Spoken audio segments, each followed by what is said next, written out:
Technology has always been a part of evolution on this planet. The discovery of fire is a technology, and technology is classed at that anything which allows the human being to have greater, let's say, contact, collaboration, or participation with the world around it. Now, the augmentation of the human brain, it's going in that direction. We're already augmented with, glasses, hearing aids, hard machines. We're already augmented, and we're going further down that degree. Now, the question that comes up is the element of human spirituality.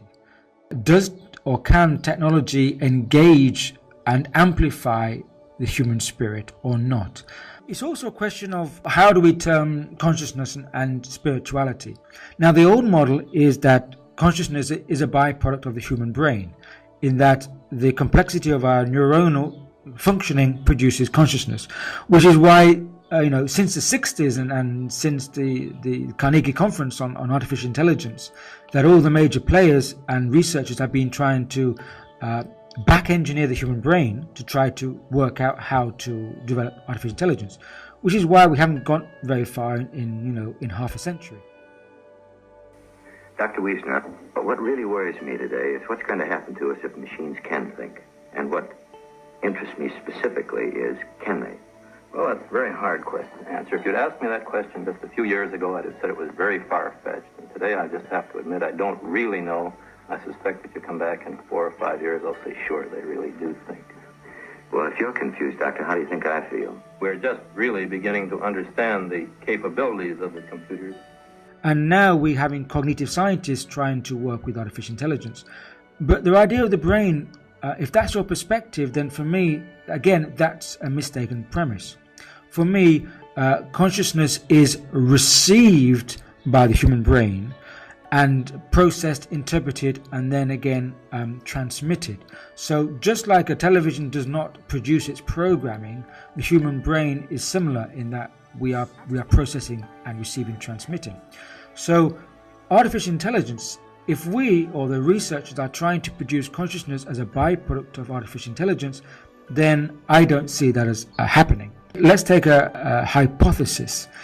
If the human neurons can receive consciousness, to what degree or state of technology do we need to arrive at whereby a sophisticated silicon or silicon DNA, which they're now working on, i.e. silicon biological based brain or brain structure, at what level do that has to arrive at where it starts receiving what we would class as consciousness, i.e. when do they start participating in having the same access that we have?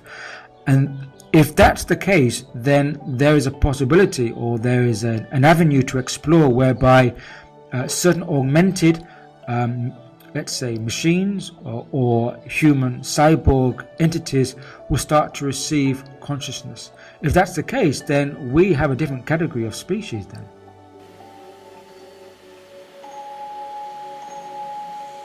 Hello. Hi. I've never met anyone new before. Have you? None like you. She's incredible. The challenge is to show you that she's a robot and then see if you still feel she has consciousness. Do you want to be my friend? Of course. Will it be possible? Why would it not be? That is one avenue that we could have a certain artificial intelligence. But the human being has a nervous system which is unique. And that nervous system is like a whole heart or brain. So the human being does not just receive thoughts in the mind or receive feelings in the heart. The whole body is the antenna, the whole nervous system.